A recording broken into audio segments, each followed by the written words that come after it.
masubugid sa isa ka farmers, masubugid pag nakita mo ang imo pinangabudlayan, dugo kag pawis ang imo punan, hinimo mo ang tanan, pero ara nantawa nagkalatumba ang mga mais. Grabe mga katanim. Sino ba lang nga farmers ang makita niya ang iya mais nga subong sini bala ang hindi maglumo o manghinaan sa sining sitwasyon sa mais. Ang tawa mga katanim mo.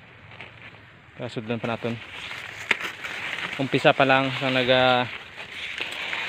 gapamulak hasta nga subong nga may bunga na ara mga katanim mo.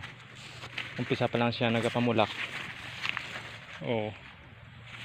Wala pa siyang bunga.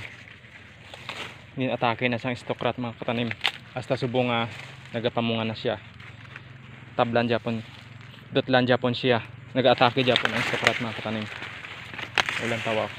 Sad to. Manami kay wala gid sang patlang. Wala gid patlang ang akon nga mais mga katanim. Pero subong nakita naton. Grabe na kalaka. Grabe na kalaka. Ari sad to ang tinumpukan ko mga katanim mo. Sang wala pa sa bunga. Pinang tumpok ko ang mga natamaan sa stokrat. Pero sa ulihi kay sobra naging grabe na kalaka.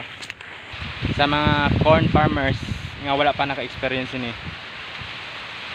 Ini nga variety Inki 6130 dagko sa bunga pero mahina gid sa ulan. Dalag-on sang stokrat. Ini nga klase nga variety. Madamo gid sang damage mga katanim. Grabe gid. Gani ginapangabay ko lang lihog lang share sini nga video para mabuligan man naton ang mga corn farmers nga wala pa sang idea, hindi pa naka-experience ni tani magka-idea makamo.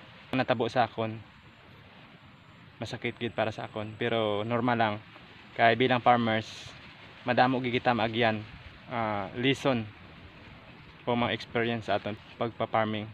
Dako nga bulig ninyo ang pag-share sa sini nga video. Hindi lang sa akon kundi sa mga farmers man nga wala pa naka-experience ni. At yan lang mga katanim. Maraming salamat po sa pag-share. Follow for more. God bless.